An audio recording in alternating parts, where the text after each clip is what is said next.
저는 조금 전에 장관님과 이배용 위원장님 답변하시는 걸 보면서 굉장히 한가롭다는 생각을 지울 수가 없습니다. 장관께서 그러셨죠. 어느 정도 지금 현장에서 의대 정원 관련해서 진도가 나가고 있다. 그렇습니까? 교수 채용 다 됐어요? 그리고 의료시설 관련해서 다 준비됐습니까? 그게 안 됐다는 게 눈에 훤히 보이는데 어떻게 어느 정도 진도가 나갔다는 말을 합니까? 뿐만 아니라 꼭 좀 돌아와 달라고 의사들을 향해서 호소하고 있다. 지금 장관님께서 하셔야 될 일은 그 사람들에게 호소할 게 아니라 대통령과 그리고 이 의대 정원을 늘리려고 하는 정부 관계자들에게 호소하시면서 의대가 준비될 때까지 기다려달라고 호소를 하셔야 되는 겁니다. 도대체 본인의 위치와 직위가 무엇인지를 망각하고 계시는 답변인 것 같아서 굉장히 실망스럽고, 이용배 위원장님도 마찬가지입니다. 기껏해서 이배용 위원장님, 기껏해서 지금 이제 의대 정원 문제가 굉장히 심각한 현안으로 떠올라 있는데, 국가교육위원회는 국가교육의 중장기적인 의제 설정을 해야 되는 아주 중요한 기관인데, 뭐라고 하셨냐면, 그러니까 기구를 확장해 주십시오. 그게 지금 여기서 할 말입니까? 그리고 현안이 많아서 지금 여러 가지 다른 것들 보느라 많으신가 본데, 지금 국민들 당장에 힘든 거는 바로 이 의대 정원 문제입니다. 그러면 여기에 대해서 최소한 다 하지 못해서 지금 저희도 답답합니다 라는 말 정도는 나와야지, 그게 아니라 기구를 확장해달라는 그런 이야기를 어떻게 저희한테 합니까?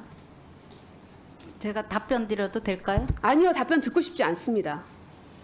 아까 진선미 의원님께서 말씀하셨던 자료 꼭 제출 다 해주시고 저희 방에도 똑같이 제출해 주실 걸 요청드립니다. AI 디지털 교과서에 대해서 좀 여쭤보려고 하는데, 네. 앞서 워낙 많은 분들이 물어보긴 하셨는데 공통된 장관님의 답변은 그겁니다.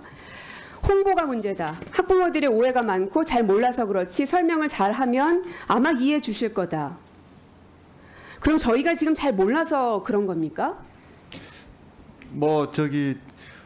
워낙 이제 새롭게 하는 그 변화입니다. 그래서 이제 그렇죠. 새롭게 하는 내용을 변화죠. 잘 전달하는 것이 중요하고요. 그렇지만 홍보만 잘한다고 되는 건 아니고 정책도 훨씬 더 또 현장과 소통하면서 잘 진행하는 것이 중요하다고 생각합니다. 제가 아주 간단하게 물어볼게요. 그러면 이 AI 디지털 교과서라는 걸 서책형 종이 교과서를 교체하는 겁니까? 대체하는 겁니까? 완전히? 병행하는 겁니다. 앞으로도 계속 쭉 그런 겁니까? 교사들이 2025년부터 시행을 하고 그리고 한 2, 3년 후에는 전면 실시한다고 저한테는 보고가 왔는데요. 3년 정도까지는 그냥 병행하는 걸로 하고요. 그 이후에는 또 그 이후에 가서 그때 결정하는 것으로 그렇게 지금 저희도 생각하고 있습니다. 아니, 엄청난 예산을 다 쏟아붓고 나서 그때 가서 결정하시겠다? 이제 AI 디지털 교과서가 계속 말씀드리지만 교사들의 수업 변화에 가장 중요한 수단이 될 수 있도록 이제 저희들이 활용하는 것이고요. 수단입니다. 그래서 교사분들이 이제 정말 이걸 활용해서 수업의 변화가 일어나고 학생들의 만족도가 이제 높아지면 또 그에 따라서 또 AI 교과서의 활용도도 훨씬 더 높아질 것이고요. 그렇게 되면 이제 서책형과 AI 교과서를 병행하는 그런 부분에서도 결정을 할 수 있는 계기가 될 거라고 생각합니다. 네. 그러면 지금까지도 이미 지금 현재에도 학교에서는 디지털 스마트 기기를 이용한 교육이 이루어지고 있습니다. 알고 계시죠? 맞습니다. 네. 예. 그러면 장관님의 말씀에 따르면 장관님이 임기 내에, 즉 윤석열 정권이 있는 동안에는 서책형 교과서를 대체하는 건 아니다. 그냥 보조로 활용할 뿐이다. 이렇게 이해하면 됩니까? 병행하는 것입니다. 네. 보조로 활용하는 거라고 생각하면 됩니까? 교사들이 그 보조로 활용하는 것입니다. 그럼 서책형 교과서는 그대로 유지된다고 생각하면 되는 거죠? 네, 맞습니다. 그러면 3년 후에 그때 가서는 내가 장관이 아니니까 이렇게 무책임하시면 안 되니까. 네, 그렇죠. 그때는 안 될 가능성이 높은 거네요? 안 되다니 어떻게? 안 쓸 수도 있는 거잖아요. 일단 지금도 이미 보조로 쓰고 있거든요. 근데 그것을 더 기술 개발을 해서 조금 더 빈도를 높이 그리고 더 많은 컨텐츠를 넣어서 보조 교재 정도로 활용한다. 이렇게 이해해도 되는 거냐는 겁니다. 교과서로 활용하는 것입니다. 교과서로. 네. 아니, 지금 학부모님들은요. 네. 서책형 교과서를 이 디지털 교과서로 완전히 대체할 거라고 생각을 하시기 때문에 모두들 반대하시는 건데 네네네. 그거를 정확하게 해달라는 겁니다. 그러니까 병행해서 사용한다. 그러니까 예를 들어서 뭐 아이들에게 숙제를 내줄 때 뭐 서책형의 몇 페이지에 있는 걸 하나 이렇게 하는 게 더 편리하실 수가 있거든요. 교사 입장에서는. 그러면 그거는 서책형으로 하는 거고, 또 교사분들이 맞춤형으로 아이들에게 지도할 때는 AI 디지털 교과서가 또 훨씬 더 편리할 수가 있습니다. 그래서 또 장단점이 있을 수가 있기 때문에 병행한다는 것이고요. 이걸 뭐 한쪽을 폐지하느냐 하는 그런 결정보다는 일단은 병행하는 것으로 저희가 추진을 한다는 말씀을 드리겠습니다. 그러면 이 자료를 장관님은 잘 알고 계실 텐데 2011년에 만드셨던 자료죠? 네네. 알고 계시죠? 네네. 이 2011년에 만드셨던 스마트 교육 추진 전략 이 자료가 2023년에 이주호 장관님 오시면서 다시금 지금 되살아나는 겁니다. 2011년에도 역시 디지털 교과서 추진하셨죠? 네, 그건 이제 AI 디지털 교과서가 아니고 AI는 아니었지만 디지털 교과서 추진하셨는데 전면 무산됐습니다. 왜 그랬습니까? 무산된 건 아니고요. 그때 이제 시행하다가 다음 정부로 넘어가면서 시범을 한다거나 좀 다른 형태로 좀 바뀌었다고 알고 있습니다. 무산된 게 아니다. 무산된 게 아닙니까, 장관님? 그 뭐 무슨 말씀을 하시는지 제가 무산된 게 아니냐고 물었습니다. 그러니까 그때 추진을 했었고 아마 그 AI 디지털 교과서는 그대로 남아서 진행이 됐었으니까요. 그 당시에 163개 시범학교를 돌렸는데 무려 6개 학교만 디지털 교과서를 활용했었습니다. 그래서 아무런 효과가 없고 실제로 현장에서도 적용되지 않는다 해서 다 무산됐습니다. 그거를 지금 다시 하겠다고 하니 도대체 왜 이렇게 장관께서 이 디지털 교과서에 혈안이 돼 있나, 현장에 있는 교사들은 물론 학부모들도 당황스러운 겁니다. 자, 그러면 이게 전면 교체가 아니라 그냥 병행하는 보완 수단 정도라고 말씀을 하셨으니 그럼 그거라도 제대로 돼 있는가 한번 봅시다. 세 가지입니다. 인프라 구축이 돼 있나, 효과성에 대한 분석은 돼 있나, 현장 의견 수렴 돼 있나, 세 가지를 봤는데요. 세 가지 다 안 돼 있습니다. 인프라부터 볼게요. 디바이스 지금 얼만큼 다 보급돼 있어요?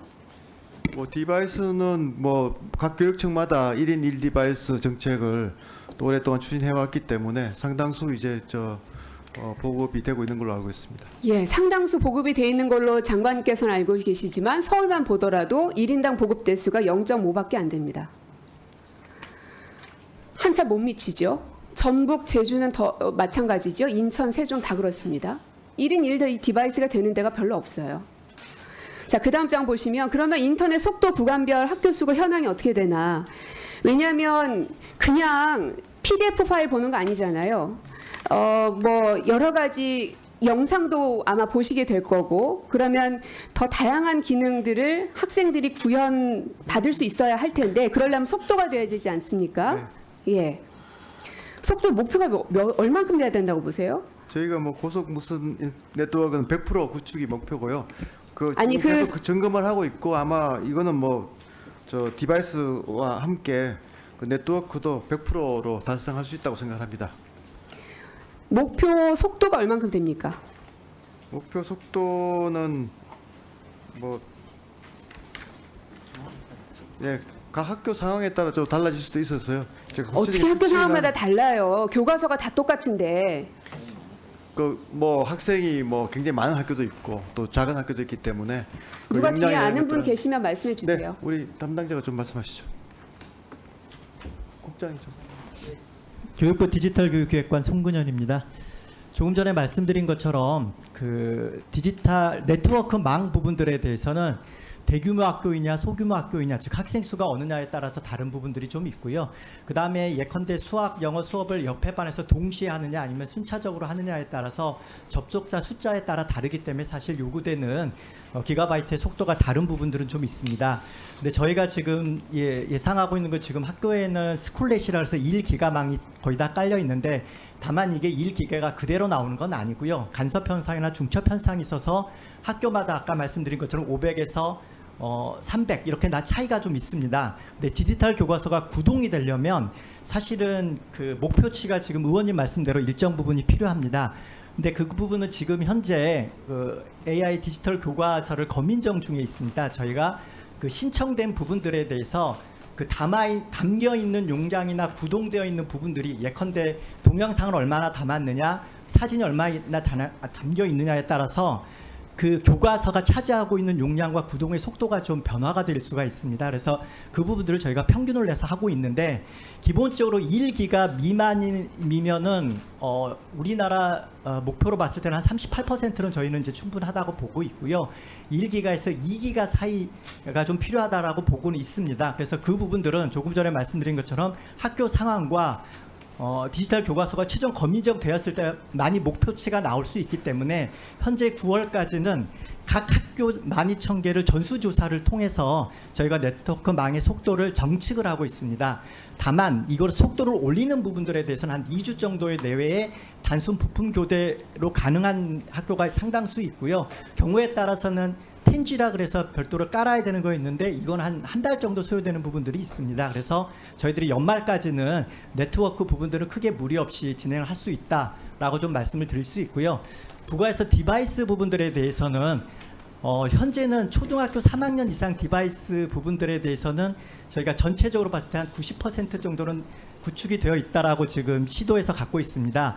저희가 코로나19를 거치면서 동영상 강의라든지 이런 부분들이 돼 있어서 디바이스는 돼 있는데 다만 이 디바이스도 소요 연한에 따라서 사실은 배터리 소요 용량 등에 따라서 어느 정도의 속도나 유지 시간들이 좀 다를 수가 있습니다.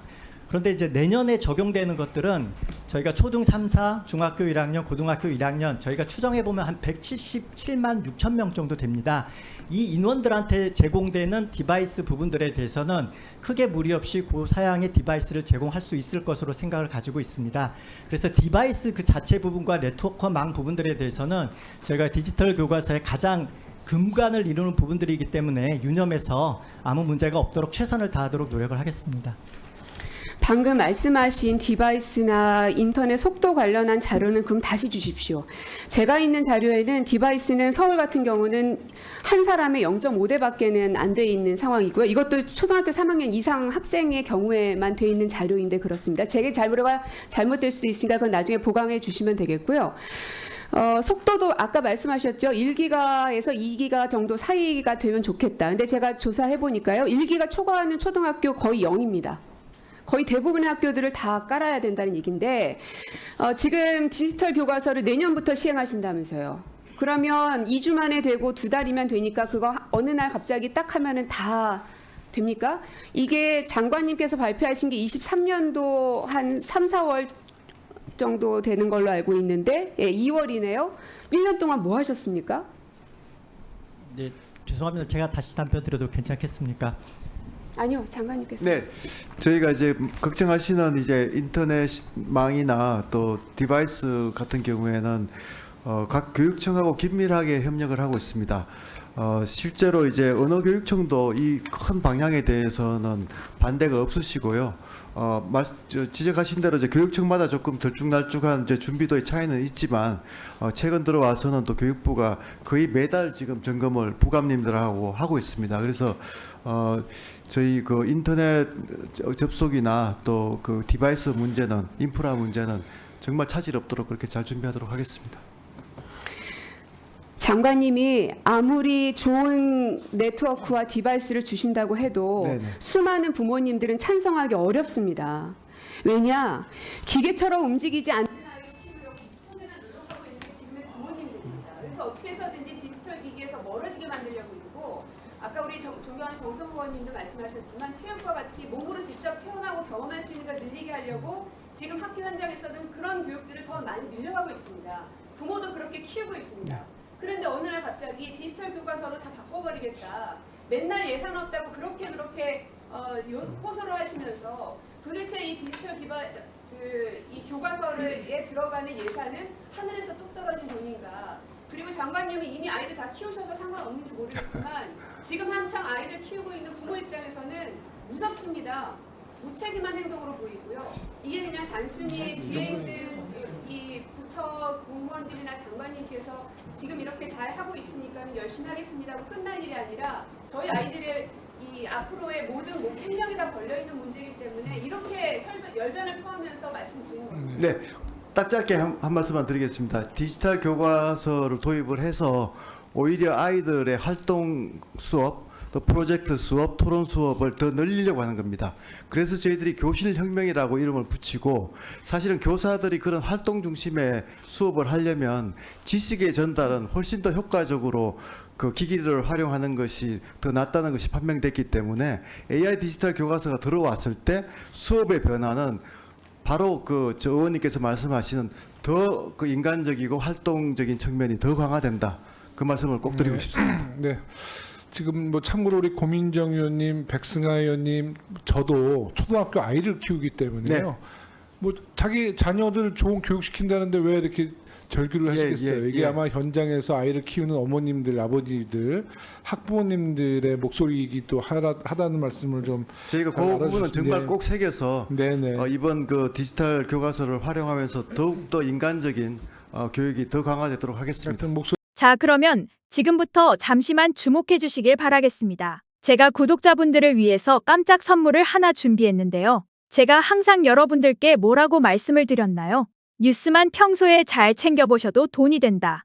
돈을 벌 수 있다. 라고 말씀을 드렸는데요. 여기 보이시는 이스라엘과 하마스 전쟁 같은 뉴스를 보게 되면 여러분들은 어떤 생각이 드세요? 그냥 뉴스만 보고 끝내시는지, 아니면 이 뉴스를 어떻게 이용할 수 있는지, 이 부분을 고민하고 계시는지를 되물어보고 싶습니다. 그 이유가 뭐냐면, 제가 지난 11월에 여러분들께 뭐라고 말씀을 드렸죠? 지금은 로봇 사업에 관심을 가져야 한다. 뉴스만 보고 그냥 넘기지 마시고 투자 쪽으로 생각을 한번 해보셔야 한다라고 말씀을 드렸습니다. 그리고 나서 이런 썸네일이나 뉴스들을 통해서 많이 보셨을 텐데요. 이런 로봇 산업이 이슈가 됐을 때 부자들은 어떻게 생각할까요? 로봇 관련주는 뭐가 있는지, 어떤 종목이 가장 좋은지, 어디에 투자해야 돈이 몰리는지를 자연스럽게 생각한다고 제가 말씀을 드렸죠. 그 이유가 뭐냐 하면 부자들이 봤을 때는 이슈가 돈으로 이어지고 그 이슈가 나에게 돈을 벌어준다는 경험적 확신이 있기 때문에 부자들은 항상 이런 사회적 이슈를 관심 있게 챙겨본다. 이렇게 제가 말씀을 드렸는데요. 이번에도 마찬가지입니다. 제가 지난번에 시청자분들과 함께하는 주식으로 수익 내기 이벤트를 진행을 했었는데요. 당연히 100% 무료로 진행을 했고, 여기 보시면 아시겠지만 제가 지난번에도 저한테 로봇이라고 문자 남겨주셨던 모든 시청자분들께 이렇게 로봇 관련주 중에서 가장 급등할 확률이 높은 딱 한 종목, 많은 종목도 아니라 딱 두산 로보틱스 한 종목을 여러분들에게 추천드렸어요. 그러면서 여기 나와 있는 대로 정확히 얼마에 매수해야 하는지, 그리고 수익률이 어느 정도 나왔을 때 팔아야 하는지, 이런 부분들까지 여러분들에게 정확히 알려드렸었는데요. 이게 지금 실제로 어떻게 되었나요? 오른쪽을 보시면 아시겠지만 제가 11월 초에 문자로 이 두산 로보틱스를 소개해드리고 나서 실제로 한 달도 채 안 돼서 이렇게 주가가 3배 이상 급등이 나왔습니다. 그래서 당시에도 굉장히 많은 분들이 제가 드린 이 종목으로 수익을 내실 수가 있었을 텐데요. 다시 한번 축하드린다고 말씀을 드리겠고, 이번에도 마찬가지입니다. 최근에 이슈가 되고 있는 게 하마스 이스라엘 전쟁이기 때문에 전쟁이 계속해서 심화되면 피해가 커지게 되고 전쟁에 필요한 물자나 의료 지원 물품들이 반드시 필요할 수밖에 없다. 그럼 그 중에서 전쟁을 실제로 해본 경험이 있고 의료 수준이 높은 우리나라 기업들 중에 한 곳이 가장 크게 부각을 받을 수밖에 없다. 당연히 우리가 이쪽으로 생각해야 된다는 겁니다. 그렇기 때문에 제가 이번에도 뭘 보내드린다. 지난번과 똑같이 구독이라고 저에게 문자를 보내주시면 제가 물자 지원 관련주 중에 앞으로 대장주 역할을 하면서 주가가 가장 크게 급등할 한 종목을 구독자분들에게 문자로 종목명과 사고 파는 시점을 모두 알려드릴 거예요. 그래서 여러분들이 주식으로 돈 버는 연습을 한번 해보시라 이렇게 말씀을 드리고, 혹시라도 나는 주식을 하지 않는다 하시는 분들은 주변에 주식하시는 분들에게 추천을 해주셔도 되고, 아니면 연세가 있으셔서 투자가 어려우신 분들은 이 종목을 가지고 자녀분들에게 한번 사봐라. 이걸로 한번 수익을 내봐라. 이렇게 조언을 해주실 수도 있는 거겠죠. 그래서 지금 이 영상을 보시는 시청자분들 중에 나도 이번 종목이 좀 궁금하다 하시는 분들은 누구나 상관없이, 그리고 어느 시간대나 상관없이 부담 없이 이렇게 상단에 제 번호를 항상 남겨놓고 있습니다. 제 전화번호 010-9724-5948번호로 저에게 이런 식으로 지난번처럼 구독이라고만 문자 보내주시면 제가 이번에도 똑같이 무료 추천 급등주 문자를 보내드리겠습니다. 이해되시죠? 그래서 제 번호 010-9724-5948번호로 구독이라고 문자 보내주시면 여러분들이 직접 이슈를 통해서 돈 버는 연습을 해보실 수가 있는 거고, 제가 돈을 받는 것도 아니고 투자를 대신해 드리는 것도 아니니까 부담 없이 신청해 주시면 되는 겁니다. 그리고 수익이 나면 저는 다른 것은 바라지 않습니다. 제 채널에 구독, 좋아요 한 번씩만 눌러주시라. 이렇게 다시 한번 말씀을 드리겠습니다. 감사합니다.